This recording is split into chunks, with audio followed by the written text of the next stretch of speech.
Hello friends, कैसे हैं आप सबका मेरे यूट्यूब चैनल में स्वागत है। आज मैं महात्मा बुद्ध की स्टोरी लेकर आई हूँ कि महात्मा बुद्ध कौन थे और उन्होंने कैसे ज्ञान प्राप्त किया। तो चलिए आइए उनकी स्टोरी पढ़ते हैं और सुनते हैं।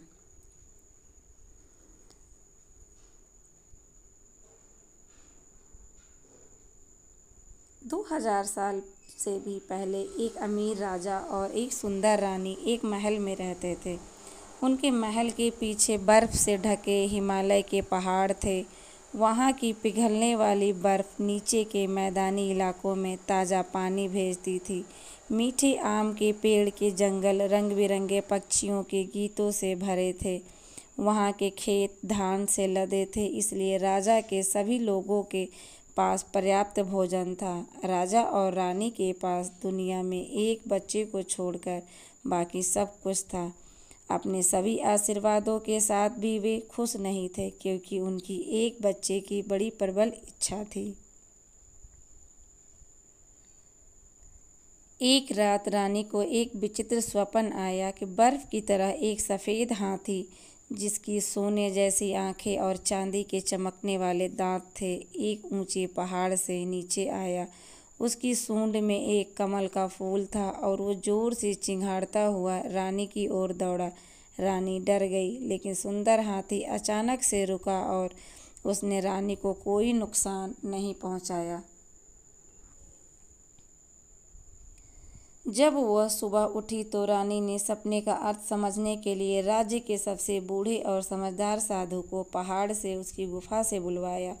रानी को यकीन था कि उसका सपना बहुत महत्वपूर्ण था। साधु ने सपने का मतलब समझते हुए कहा कि रानी को जल्द ही एक बेटा होगा जो एक महान लीडर बनेगा। यह सुनकर राजा और रानी बहुत खुश हुए।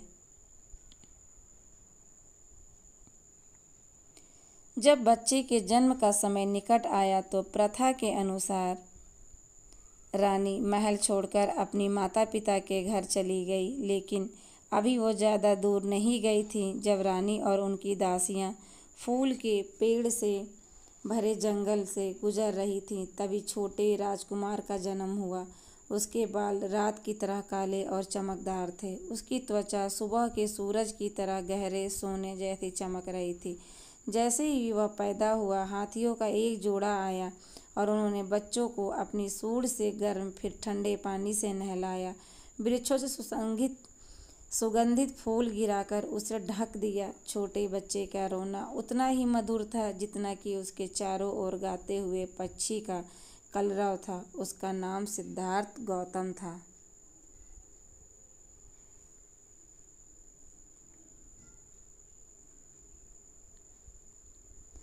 हालांकि राजा को अपने छोटे बेटे को देखकर बहुत खुशी हुई, लेकिन उन्हें बहुत दुख हुआ, क्योंकि बच्चे की मां का केवल 7 दिनों बाद ही देहांत हो गया। राजा की बहन और कई दाइयों ने नवजात राजकुमार की देखभाल की। राजा ने अपने राज्य के बुद्धिमान ब्राह्मणों को बच्चे का भाग्य को बताने के लिए बुलाया। जब उनमें से सबसे बुद्धिमान व्यक्ति ने बच्चे की जांच की तो उसने उसके छोटे पैरों के तलुओं को पर छोटे छोटे चक्रों का एक पैटर्न देखा। ये जीवन के चक्र का प्रतिनिधित्व करते हैं, जिससे हम में से कोई भी बच नहीं सकता। ब्राह्मण ने कहा, इन चक्रों का मतलब है कि आपके बेटा महान भाग्य लेकर आएगा। पहाड़ वाले समझदार साधु ने भी यही कहा था कि राजा ने कहा, लेकिन कृपया मुझे ठीक ठीक बताएं कि मेरे बेटे की नियति क्या होगी। ब्राह्मण ने कहा, मैं आपको केवल इतना ही बता सकता हूँ कि अगर राजकुमार सिद्धार्थ एक महल में रहेगा तो वे दुनिया में सबसे महान और सबसे शक्तिशाली राजा बनेगा। लेकिन अगर वो महल के बाहर रहेगा तो वे एक भिखारी होगा। फिर दुनिया का हर एक दुख उसे पीड़ित करेगा और उसके लिए सहन करना मुश्किल होगा। जब राजा ने यह सुना तो उन्होंने कसम खाई कि वो राजकुमार सिद्धार्थ कभी भी पीड़ा देखने नहीं देंगे, क्योंकि वो अपने बेटे को कभी भी महल की चारदीवारी से बाहर नहीं जाने देंगे। राजा ने 3 नए महल बनवाए, एक सर्दियों के लिए, एक बसंत के लिए और एक वर्षा ऋतु के लिए। जब महीनों तक बिना रुके बारिश होती थी तो सारे महल खेत और मीठी सुगंध से भरे थे। वहाँ कहानीकार, संगीतकार और नर्तक थे, जिससे राजकुमार कभी बोर न हो। राजकुमार के लिए दुर्लभ और स्वादिष्ट शरबत बनाने के लिए हर दिन पहाड़ों से बर्फ नीचे लाया जाता था और उसे फलों के रस के साथ मिलाया जाता था। राजा ने 3 ताल बनवाए, जिन्हें बागबानों ने राजकुमार के लिए सुंदर कमल के फूलों से सजाया। शिक्षक आए। जल्द ही राजकुमार भारत की सभी भाषाएं सीख गया। वो दूर चीन के चित्रलेखन को भी पढ़ सकता था। वो कभी अकेला नहीं रहता था, क्योंकि उसका चचेरा भाई आनंद उसका सबसे अच्छा दोस्त बन गया था। उसके पास बात करने के लिए एक पालतू तोता भी था। एक नौकर हमेशा उनके साथ एक बड़ी सफ़ेद छतरी लेकर चलता था, ताकि राजकुमार सिद्धार्थ को कभी भी तेज धूप या ठंडी बारिश या सूखी धूल से पीड़ित न होना पड़े और उसे छींक न आए। कोई भी व्यक्ति या प्राणी जो बूढ़ा, बीमार या किसी भी तरह से पीड़ित था, वो महल की चारदीवारी के भीतर नहीं रह सकता था। जब राजकुमार सो रहा होता, तब बागवान पूरी रात काम करते और मुरझाए हुए फूल और पत्ते हटाते, टिड्डे और अन्य कीड़ों को उठाते जो अपने गीत गाकर मर गए थे, या घोंसलों से गिरे पक्षियों के टूटे अंडों को उठाते, जिसे राजकुमार उन्हें ना देख सके। राजकुमार सिद्धार्थ के पिता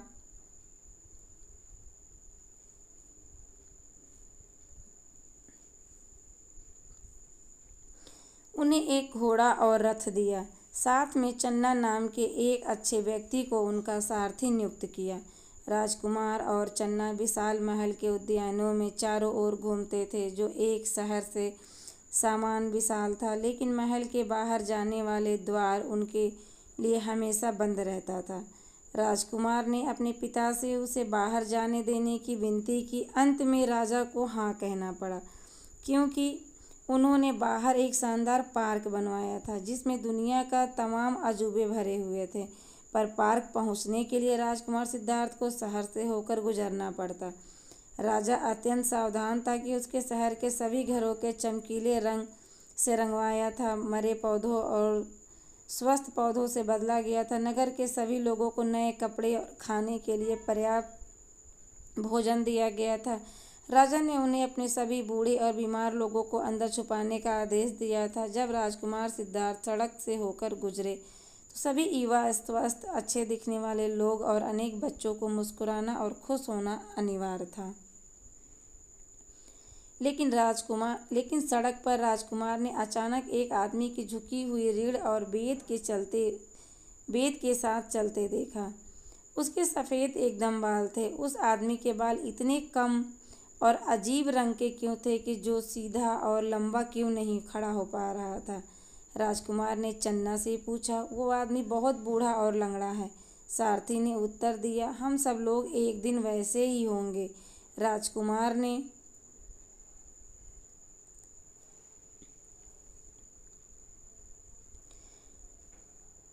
राजकुमार सिद्धार्थ ने बूढ़े आदमी के सफ़ेद बालों और मुड़ी हुई रीढ़ को बड़ी डरावनी आंखों से देखा।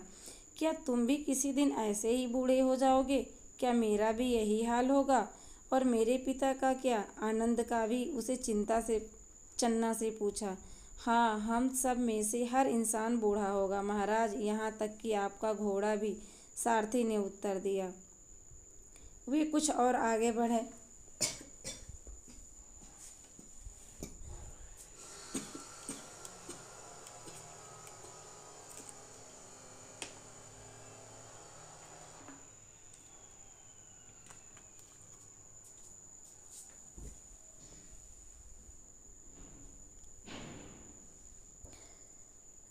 और आगे बढ़े और उन्होंने क्या देखा? एक आदमी जमीन पर पड़ा था और बीमार और भयानक पीड़ा से कराह रहा था। वह एक जनाजे के जुलूस के सामने से गुजरे और उन्होंने मातम मनाने वाले लोगों को रोते हुए विलाप करते हुए देखा।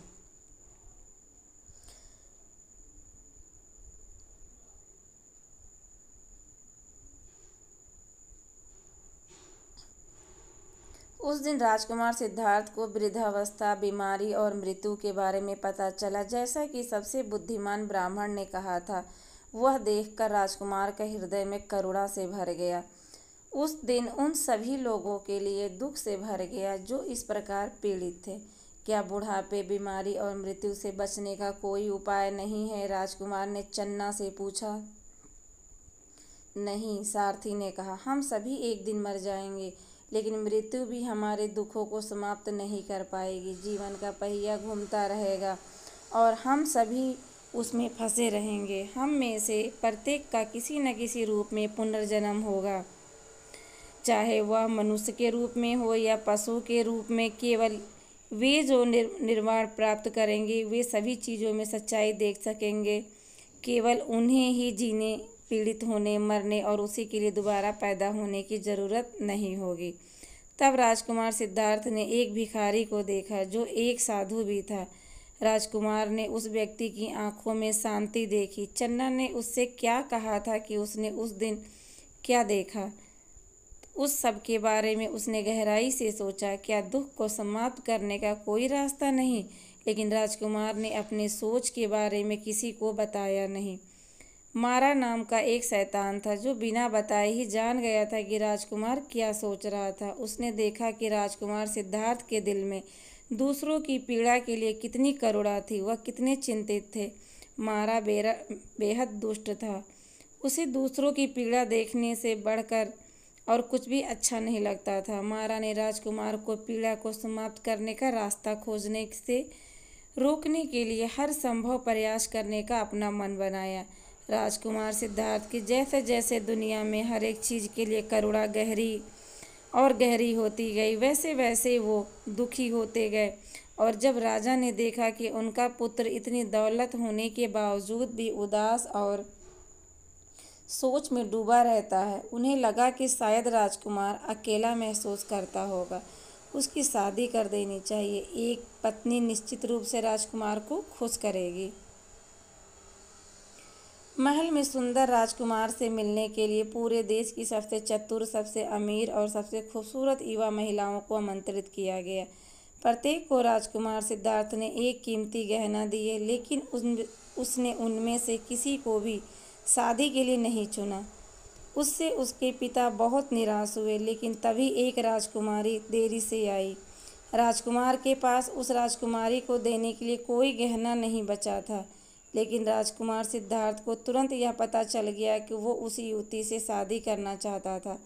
राजकुमार ने अपने पहने हुए चमचमाते गहने उतारकर उस राजकुमारी को दे दिए, जिसका नाम यशोधरा था। सुंदर और बुद्धिमान यशोधरा से शादी करने के बाद राजकुमार सिद्धार्थ इतने खुश हुए कि वे एक पल के लिए भी यह भूल गए कि उन्होंने पीड़ा देखी थी और दर्दनाक करुणा महसूस की थी। इसके बजाय उन्होंने अपने पिछले कुछ सुखी जीवनों को याद किया, जब यशोधरा पिछले जन्म में भी उनकी पत्नी थी।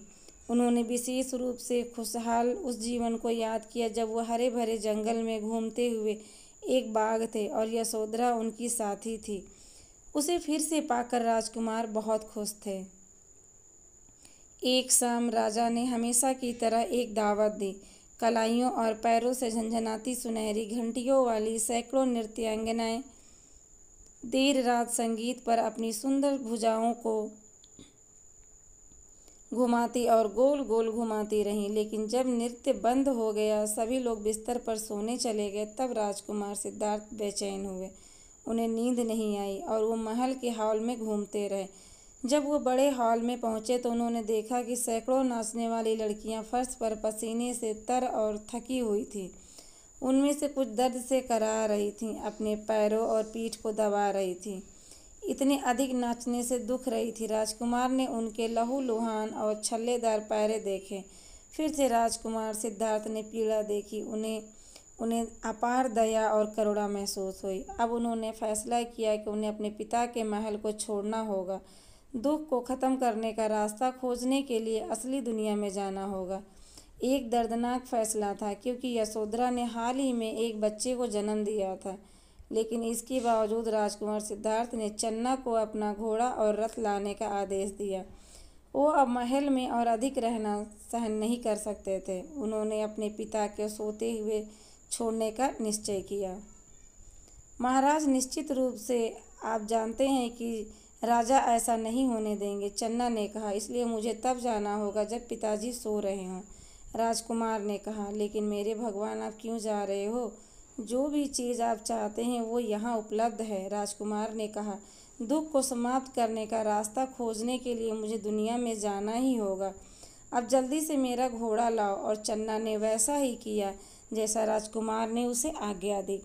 राजकुमार सिद्धार्थ अपनी पत्नी और बच्चे को अलविदा कहना सहन नहीं कर सकते थे। राजकुमार ने उन्हें प्यार करते थे। वो जानते थे कि अगर यशोधरा ने उनसे वहीं रहने को कहा तो जैसा बहुत संभव होता, तो फिर उन्हें कभी नहीं छोड़ सकते थे। जब उन्होंने अपनी खूबसूरत सोई हुई पत्नी और बेटे को देखा तो राजकुमार को एक अन्य तरह की पीड़ा का अनुभव हुआ।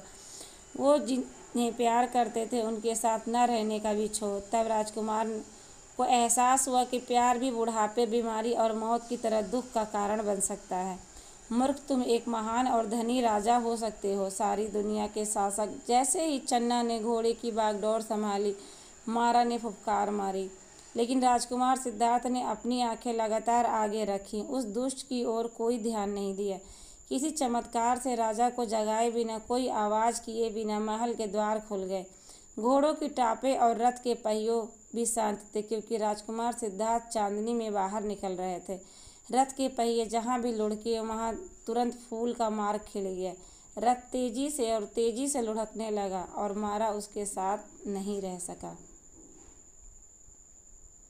जल्दी वे एक जंगल में पहुंचे। राजकुमार ने चन्ना से कहा, मेरे दोस्त, मुझे तुम्हें यहाँ अलविदा कहना चाहिए। चन्ना रोया, घोड़ा भी रोया।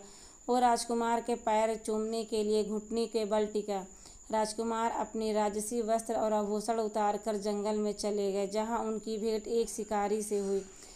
उन्होंने उस आदमी से उसका फटा हुआ पीला चमड़े का लबादा मांगा, जिसे शिकारी ने उन्हें दिया। फिर राजकुमार सिद्धार्थ ने अपनी तलवार ली और लंबे बाल काट डाले, जो रात के समान काले और चमकदार थे। फिर उन्होंने बालों और तलवार को नदी में फेंक दिया। तभी उनके सामने एक भिखारी कटोरा प्रकट हुआ।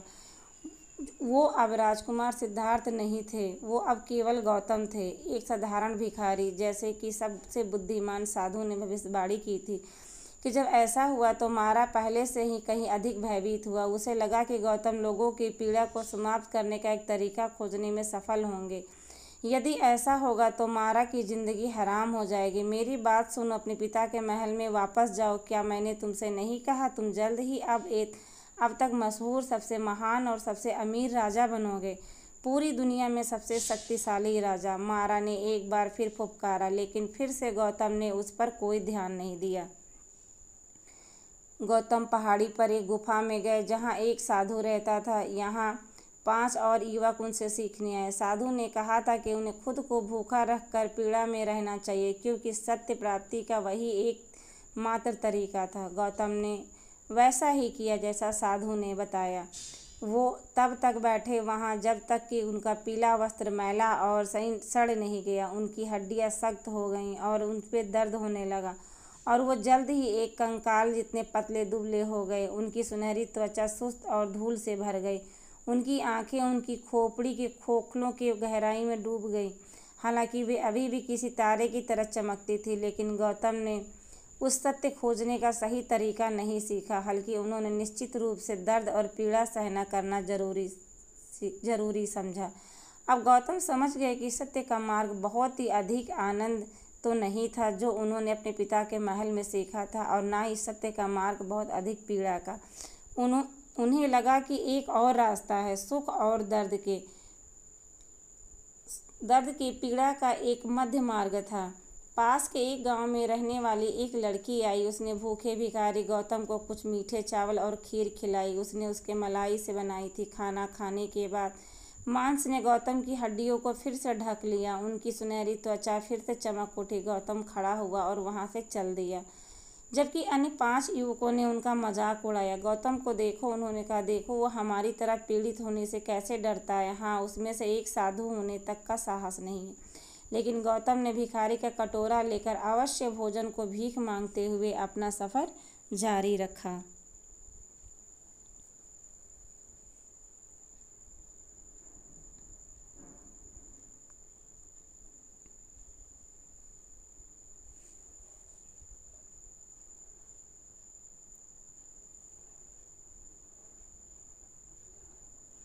गौतम तब तक चले जब तक कि वो एक विशाल फैले हुए एक महान बरगद के पेड़ तक नहीं पहुँचे।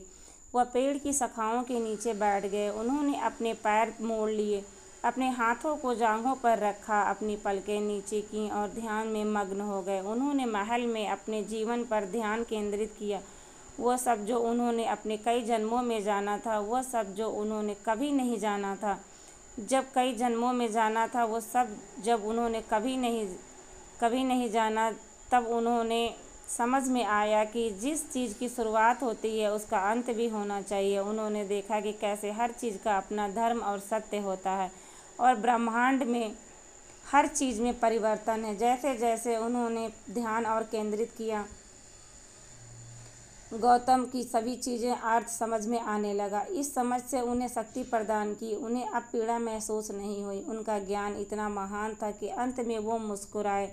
उन्होंने सत्य मिल गया जिसकी उन्हें तलाश थी। जब मारा ने गौतम को महान बरगद के वृक्ष के नीचे इतनी शांति से बैठे देखा तो वो बहुत गुस्सा हुआ।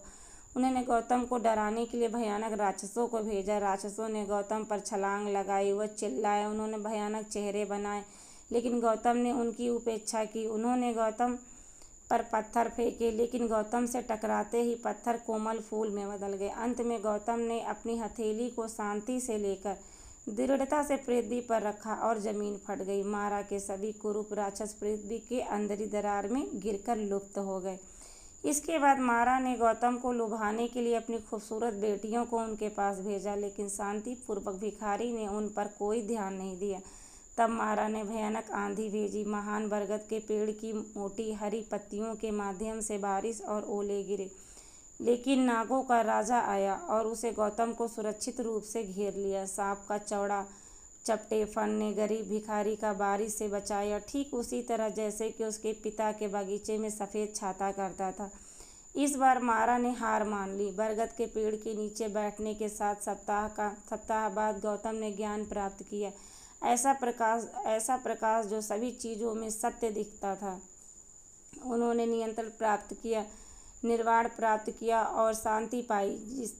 जिसने पीड़ा पर विजय प्राप्त की। गौतम ने सभी चीज़ों को निश्चित करने वाले कानूनों को समझा और सबसे महत्वपूर्ण बात यह थी कि गौतम ने इस ज्ञान को अपने मन में पाया था। उन्हें समझ में आया था कि बुढ़ापा, बीमारी और मृत्यु हमेशा ही रहेगी। वह यह भी समझ गए कि वो इससे कुछ भी नहीं, इससे बदल नहीं सकते थे, क्योंकि सभी चीज़ों को एक शुरुआत और अंत होता है। लेकिन गौतम ने गहरी एकाग्रता माध्यम से दुख को रोकने के लिए एक तरीका खोज लिया जिससे उन्हें शांति प्राप्त हुई। अन्य लोगों के प्राप्ति उन्हें करुणा से उन्हें कुछ ज्ञान को भी सभी लोगों के साथ साझा करना चाहा। जो भी सीखना चाहता था उसे सिखाने को तैयार थे। जब गौतम बरगद के पेड़ के नीचे से उठे, वो चलने लगे। जैसे वो किया, उनके भीतर एक तेज रोशनी चमकी। उन्हें चारों ओर चमक उठी। अब वो गौतम एक सामान्य भिखारी नहीं थे, अब वो बुद्ध थे, जिसका अर्थ था एक प्रबुद्ध। गौतम के पूर्व और यात्रा की, वे जहाँ भी जाते नम्रता से बोलते, दया से काम लेते। जब भी वो किसी गांव में पहुँचते, वहाँ के सबसे बड़े वृक्ष के नीचे बैठ जाते और धूल में एक घेरो बना लेते। फिर धैर्यपूर्वक उन लोगों को प्रतीक्षा करने जो उन्हें सुनना चाहते थे। फिर बुद्ध लोगों ने साथ चुपचाप और सोच समझकर बात करना शुरू कर देते। उनमें उनकी पुराने साथी भी शामिल थे। आनंद, उनका चचेरा भाई, उनकी ज्ञानी, कहने लगा था। जैसे जैसे वर्ष बीतते गए, बुद्ध ने हजारों लोगों को पीड़ा अंत करने का मार्ग दिखाया। फिर उन्हें शिष्य दुनिया भर में भटकते रहे, बुद्ध की तरह भीख मांगते और पीले वस्त्र पहनकर दूसरों को सिखाते रहे। यहाँ तक कि 5 युवक भी, जिन्होंने मध्य मार्ग चुनते समय उनका मजाक उड़ाया था, उनसे सुनने और सीखने के लिए आए। यहाँ तक कि जिस बेटे को वो महल में छोड़कर आए थे, वो भी बुद्ध का एक अनुयायी बन गया। जब 80 वर्ष के हुए बुद्ध को पता चल गया कि उनकी मृत्यु का समय आ गया है, तो उस रात उन्होंने खाना खाया जो एक गरीब आदमी उनके लिए अपनी भिखारी के कटोरे में छोड़ गया था। या तो खाना सड़ा हुआ था या फिर उसमें जंगल का कोई जहरीला मशरूम था। कारण जो भी हो, खाना खाकर बुद्ध बहुत बीमार हो गए। आनंद ने बड़ी कोमलता से उनकी देखभाल की, लेकिन उसे कोई फ़ायदा नहीं हुआ। उनकी सभी प्रयासों के बावजूद उनके प्रिय चचेरे भाई और शिक्षक कमज़ोर और बुजुर्ग बुद्ध मृत्यु के कगार पर थे। मरो मत। आनंद ने उनसे विनती की, यदि आप हमें छोड़ दोगे तो हमें कौन शिक्षा देगा, हमें कौन निर्माण का मार्ग दिखाएगा और ये ज्ञान जिससे हम सभी को कष्ट विजय प्राप्त हो सके।